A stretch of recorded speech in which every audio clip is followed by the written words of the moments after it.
Welcome to 95 news. ప్రతిక్షణం ప్రజాక్షేమం కోసం నేను మీ మాదిరి. జనంతో మనం మనతో జనం కార్యక్రమానికి స్వాగతం. ఈరోజు మనమైతే ఇక్కడ కొంతమందిని చూస్తున్నామండి. నిరుద్యోగులు టీఎస్ఎస్పీని తొలగించి వారికి న్యాయం చెయ్యాలి అని అనుకుంటున్నారు. వారితో ఒకసారి మాట్లాడదాము. జీవో 46 నుంచి మాకు న్యాయం చేయండి అని కోరుకుంటున్న వారు ఒకసారి వీరితో మాట్లాడదాం. నమస్తే అండి, మీ పేరు? నా పేరు ప్రవీణ్ అండి. ప్రవీణ్ గారు చెప్పండి, అసలు మీరు ఏం కోరుకుంటున్నారు? అంటే Telangana state level police recruitment board 2022లో నోటిఫికేషన్ ఇచ్చింది.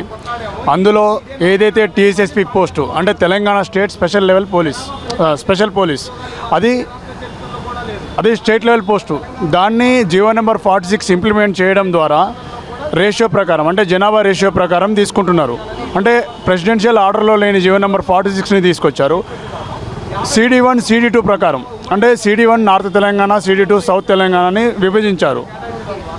కానీ ఇప్పుడు వీళ్ళ జీవో నెంబర్ 46 వల్ల ఏమవుతుందంటే జనాభా పాపులేషన్ని బేస్ చేసుకొని కొన్ని డిస్టిక్లలో అంటే కట్ ఆఫ్ చేస్తున్నారు. అంటే ఏ విధంగా అంటే మహబూబాబాద్ జిల్లాకు ఒక 5%, గద్వాల జిల్లాకు ఒక 2%, నారాయణపేట జిల్లాకు ఒక 3%, అలా శాతాలలో తీయడం వల్ల గ్రామీణ విద్యార్థులు అంటే మెరిట్ అభ్యర్థులు గ్రామీణ ప్రాంతాల్లో ఉన్న మెరిట్ అభ్యర్థులకు తీవ్రంగా నష్టం జరుగుతుంది, అన్యాయం జరుగుతుంది.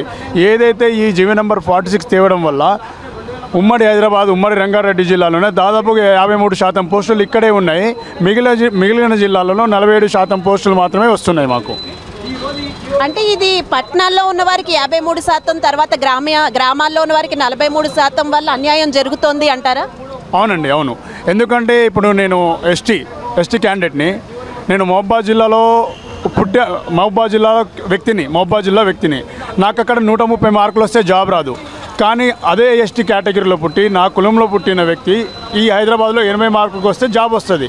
అంటే 40 మార్కుల వ్యత్యాసం ఉంది. మేము తెలంగాణ అభ్యర్థులమే కదా. మేమేమంటున్నామంటే ముఖ్యంగా జీవో నెంబర్ 46 నుంచి టీఎస్ఎస్పీని మినహాయించి గ్రామీణ అభ్యర్థులకు, మెరిట్ అభ్యర్థులకు న్యాయం చేయమని కోరుతున్నాము. ఈ ప్రభుత్వాన్ని వేడుకుంటున్నాము. మెరిట్ అభ్యర్థులకి న్యాయం చేయాలి అని కోరుకుంటున్నారు. మీరేమంటారండి? ఇప్పుడు ఈ జీవో 46 టీఎస్ఎస్పీని తొలగించాలి అంటే దానివల్ల మీకు ఎలాంటి నష్టం కలుగుతుంది మీరు చెప్పండి. ముఖ్యంగా గ్రామీణ ప్రాంతంలో ఉన్న మెరిట్ అభ్యర్థులకు ఒక జనాభా ప్రాతిపదికన కాకుండా ఇలా మెరిట్ ప్రాతిపదికన కట్ ఆఫ్ తీస్తే మాకు చాలా ఉపయోగం ఉంటుంది. ఇలా జనాభా ప్రాతిపదికన కట్ ఆఫ్ తీయడం అనేది దేశంలో ఎక్కడ ప్రభుత్వ ఉద్యోగాలు ఎక్కడ లేదు. ఓన్లీ మన తెలంగాణలో టీఎస్ఎస్పీకి ఎందుకు మొదటిసారిగా ఇట్లా చేయడం జరిగింది. ఈ జీవో నెంబర్ 46 అనేది ఒక పోలీస్ బోర్డుకే కాకుండా అన్ని టీఎస్పీఎస్సీ బోర్డుకి సంబంధించి అన్ని గ్రూప్ 1, గ్రూప్ 2, గ్రూప్ 3 అన్ని విభాగాల్లో కొన్ని శాఖలకి ఇది ఇంప్లిమెంటేషన్ ఉంది. దయచేసి దీన్ని రద్దు చేసి కొన్నిటికి ఉపయోగం కూడా ఉంది. కాబట్టి జీవో నెంబర్ 46 నుండి టీఎస్ఎస్పీ ఐటీ కమ్యూనికేషన్ అనే పోస్టులని దయచేసి సవరణ చేసి జీవో నెంబర్ 46ని సవరణ చేయాల్సిందిగా, దీని గురించి అసెంబ్లీలో చర్చ జరగాల్సిందిగా కోరుకుంటున్నాను. మీ పేరు? నా పేరు Madhu. Okay, thank you Madhu గారు. మీ పేరు? నా పేరు కళ్యాణ్ అండి. కళ్యాణ్ గారు చెప్పండి, మీరేమంటారు? ఈ జీవో 46 నుంచి టీఎస్ఎస్పీని తొలగించాలి అని వారిద్దరూ చెప్తున్నారు. మాకు మెరిట్ స్టూడెంట్స్కి అన్యాయం జరుగుతోంది అంటున్నారు. దీనివల్ల మెరిట్ స్టూడెంట్స్ చాలామంది ఇబ్బంది పడుతున్నాము అని అంటున్నారు. మీరేమంటారు? అవునండి, అంటే నగరాల్లో బ్రతుకుతున్న వాళ్ళకి జీవో నెంబర్ 46 చాలా న్యాయం చేస్తుంది. గ్రామీణ ప్రాంతాల్లో బతికేటోళ్ళకి జీవో నెంబర్ 46 వల్ల అన్యాయం జరుగుతుందని చెప్తున్నాం మేము. జీవో నెంబర్ 46 అప్పుడు 2014 కంటే ముందు మనం ఉద్యోగాల కోసం ఆంధ్ర వాళ్ళతో పోరాటం చేసి తెలంగాణ తెచ్చుకున్నాం. ఇప్పుడు మళ్ళీ తెలంగాణ ప్రభుత్వంలోనే ఇలాంటి ఆత్మ బలిదానాలు అట్లా జరగడం కరెక్ట్ కాదని 3వ తారీఖు అసెంబ్లీ సమావేశాలు ఉన్నాయి. కాబట్టి ఆ అసెంబ్లీ సమావేశాల్లో అయినా మాట్లాడి జీవో నెంబర్ 46కి మాకు సవరించి మంచి నిర్ణయాలు తీసుకోవాలని ప్రభుత్వాన్ని కోరుతున్నాం.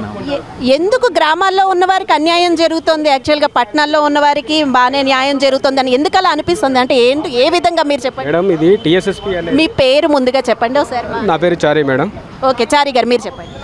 మేడం, ఇది టీఎస్ఎస్పీ అనేది Telangana state special service post madam, police madam. అయితే దీన్ని ఏం చేస్తున్నారంటే ఇంతకుముందు ఏంది స్టేట్ వైజ్ కట్ ఆఫ్ ఇచ్చేది. ఇప్పుడు దీన్ని ఏం చేస్తున్నారంటే జిల్లాల వారీగా విభజిస్తున్నారు మేడం. అయితే దీన్ని విభజించడం వల్ల 53% అనేది ఇక్కడ రాచకొండ, హైదరాబాదు, సైబరాబాదు ఇక్కడ ఫిల్ అయిపోతుంది మేడం. రిమైనింగ్ 47 అనేది ఓవరాల్ ఫిల్ అవుతుంది అంటే కాన్స్టిట్యూయెంట్ 2లో. అయితే దీనివల్ల ఏమవుతుందంటే ఇక్కడ 80 మార్క్స్ వచ్చిన అభ్యర్థి జాబ్ వస్తుంది. రిమైనింగ్ డిస్టిక్లలో 130 వచ్చినా జాబ్ రాని పరిస్థితి ఏర్పడుతుంది మేడం. అంటే అక్కడ ఎక్కువ మార్కులు వచ్చినా కూడా అన్యాయం జరుగుతోంది. మేము ఒకటే మేడం, ఈ సోషల్ మీడియా నుంచి కోరుకునేది ఒకటే, ఆనరబుల్ సీఎం గారు దీనిపైన చర్య తీసుకొని దీన్ని జీవో నెంబర్ 46 నుంచి టీఎస్ఎస్పీని మినహాయింపు ఇవ్వవలసిందిగా కోరుతున్నాం మేడం. యాక్చువల్గా మెరిట్ స్టూడెంట్స్కి అన్యాయం జరుగుతోంది అని అంటున్నారు, మీరేమంటారు? దీనివల్ల నిజంగా మెరిట్ స్టూడెంట్స్ అన్యాయం జరుగుతుందా యాక్చువల్లీ గ్రామాల్లో? మీ పేరు? పేరు శివ మేడం, మాది వనపర్తి జిల్లా. శివ గారు చెప్పండి. ఖచ్చితంగా జరుగుతుంది మేడం, ఎందుకంటే మెరిట్ స్టూడెంట్ నేనే మేడం. ఎందుకంటే నాకు 130 మార్కులు వచ్చినా కూడా మా డిస్టిక్కి కేవలం 3% మాత్రమే కేటాయించారు. ఆ 3%లో కూడా ఓన్లీ మాది బీసీడీ కేటగిరీ. 3% అంటే 70 పోస్టులు వస్తున్నాయి. 70 పోస్టులు మా కేటగిరీకి వచ్చేసి కేవలం 5 పోస్టులు మాత్రమే వస్తున్నాయి. నాకు తెలిసిన వాళ్ళు దాదాపు 10 నుంచి 15 మెంబర్స్ నాకంటే టాప్లో అంటే మెంబర్స్ మెరిట్ ఉన్న వాళ్ళు ఉన్నారు మేడం. దానివల్ల ఏంటంటే చాలా అన్యాయపూర్వకమైనది మేడం ఈ జీవో 46. కాబట్టి మా యొక్క ప్రధాన డిమాండ్ ఏంటంటే ఈ జీవో 46 సవరించి మా యొక్క టీఎస్ఎస్పీని దాని నుంచి మినహాయించండి. ఎందుకంటే లాస్ట్ టైం బ్యాక్లాగ్ పోస్టులే హైదరాబాద్ రాచకొండ సంబంధించి అది ఓన్లీ హైదరాబాద్ కమిషనరేట్ నుంచే లాస్ట్ టైం ఏఆర్ పోస్టులు 989 పోస్టులు బ్యాక్లాగ్ ఉన్నాయి. అంటే సరైనటువంటి క్యాండిడేట్స్ లేక అక్కడ పోస్టులు బ్యాక్లాగ్ ఉన్నాయి. ఇప్పటివరకు ఈ నోటిఫికేషన్కి యాడ్ చేసారు. నా అంచనా ప్రకారం వాళ్ళు అసలు టీఎస్ఎస్పీ ఆ పోస్ట్ వరకు రానే రారు ఆల్మోస్ట్. ఎందుకంటే వాళ్ళకి సివిల్ ఎక్కువ ఉన్నాయి, ఏఆర్ ఎక్కువ ఉన్నాయి. కాబట్టి వాళ్ళు అక్కడతోనే భర్తీ అయిపోతారు. కాబట్టి మేమేమంటున్నాం అంటే మా గ్రామీణ విద్యార్థులు దాదాపు మెరిట్ స్టూడెంట్ ఉంటారు. కాబట్టి ఇంకోటి ఏంటంటే గ్రౌండ్ ఎక్కువ సామర్థ్యం ఉన్నటువంటి విద్యార్థులు మేమంతా. కాబట్టి మేమేమంటున్నాం అంటే టీఎస్ఎస్పీని ఈ యొక్క జీవో 46 నుంచి మినహాయించి మా యొక్క గ్రామీణ అభ్యర్థులకు న్యాయం చేయాలని మేము కోరుకుంటున్నాం మేడం. ఓకే, నమస్తే అండి. మీ పేరు? సైదాబాబు మేడం. సైదాబాబు గారు చెప్పండి, మీరైతే ముందు ఏజ్ రిలాక్సేషన్ కోసం పోరాడారు అంటున్నారు, మళ్ళీ ఇప్పుడు టీఎస్ఎస్సీ వల్ల మీకు అన్యాయం జరుగుతోంది అంటున్నారు. అంటే మీకు 118 మార్కులు వచ్చాయి అయినా జరుగుతోందని ఇక్కడ అభ్యర్థులందరూ అంటున్నారు, మీరేమంటారు? మేడం, ఇది మినిమం నాలెడ్జ్ ఉన్న ప్రతి వ్యక్తికి తెలుస్తుంది. జీవో నెంబర్ 46 అనేది కిందికి ఈ టీఎస్ఎస్పీ జాబ్ రాదు. ఎందుకనగా టీఎస్ఎస్పీ జాబ్ అనేది రాష్ట్ర స్థాయిలో ఫిలప్ అయ్యి రాష్ట్ర స్థాయిలో ఉద్యోగం చేపించుకుంటారు. కాబట్టి ఆ జాబు జీవో 46 కిందకి రాదు. ఎందుకంటే ప్రతి రాష్ట్రానికి ఒక బెటాలియన్ ఉంటుంది. అలాగే ఆంధ్రప్రదేశ్కి ఏపీఎస్పీ, తెలంగాణ టీఎస్ఎస్పీ అనమాట. ఇది రాష్ట్ర స్థాయిలో ఫిలప్ చేసుకొని రాష్ట్ర స్థాయిలో ఉద్యోగం చేయించుకునే జాబ్ కాబట్టి ఇది జీవో 46 కిందకి 100% రాదు. కావున తెలంగాణ ప్రభుత్వం ఆయన దయ ఉంచి ఈ జీవో 46 నుండి టీఎస్ఎస్పీ జాబ్ని మినహాయింపు ఇచ్చి తర్వాత రిజల్ట్ ఇవ్వాల్సిన కోరుతున్నాం. లేకుంటే మూకుమ్మడి ఆత్మహత్యలు జరుగుతాయి. తర్వాత ప్రభుత్వమే బాధ్యత వహించాల్సి ఉంటుంది. దయచేసి జీవో 46 నుంచి టీఎస్ఎస్పీని తొలగించాలని విజ్ఞప్తి. అంటే ఈ జీవో 46 వల్ల యాక్చువల్గా బాగా ఎడ్యుకేటెడ్ వాళ్ళకి బాగా అన్యాయం జరుగుతుంది అని అంటున్నారు, మీరేమంటారు? 100% జరుగుతుంది మేడం అన్యాయం. ఇప్పుడు క్యాడర్ 1, క్యాడర్ 2 అని ఇచ్చిర్రు. ఒకసారి రెండు సవరణలు చేయకూడదు. ఒకే సవరణ క్యాడర్ 1, క్యాడర్ 2 ఇస్తే స్టేట్ వైజ్ రిజల్ట్ ఇవ్వండి టీఎస్ఎస్పీని. లేకుంటే క్యాడర్ 1, క్యాడర్ 2 లేకుంటే ఖచ్చితంగా మా ఆయన దయించి జీవో 46ని పరిధి నుండి టీఎస్ఎస్పీని తొలగించవలసిన కోరుతున్నాం. థ్యాంక్ యూ సో మచ్ అండి. నమస్తే అండి, మీ పేరు? నా పేరు ఆకాష్ అండి. ఆకాష్ గారు చెప్పండి, ఈ జీవో 46 నుంచి టీఎస్ఎస్పీని తొలగించాలి అని అంటున్నారు, అసలు ఎందుకు? ఈ టీఎస్ఎస్పీ అనేది ఈ జీవో నెంబర్ 46 అనేది మనకి ఈ తెలంగాణ పబ్లిక్ సర్వీస్ కమిషన్కి సంబంధించిందండి. అయితే దీన్ని తీసుకొచ్చి తెలంగాణ పోలీస్ రిక్రూట్మెంట్లలో టీఎస్ఎస్పీకి ఓన్లీ మాత్రమే పెట్టడానికి గల కారణం ఏంది?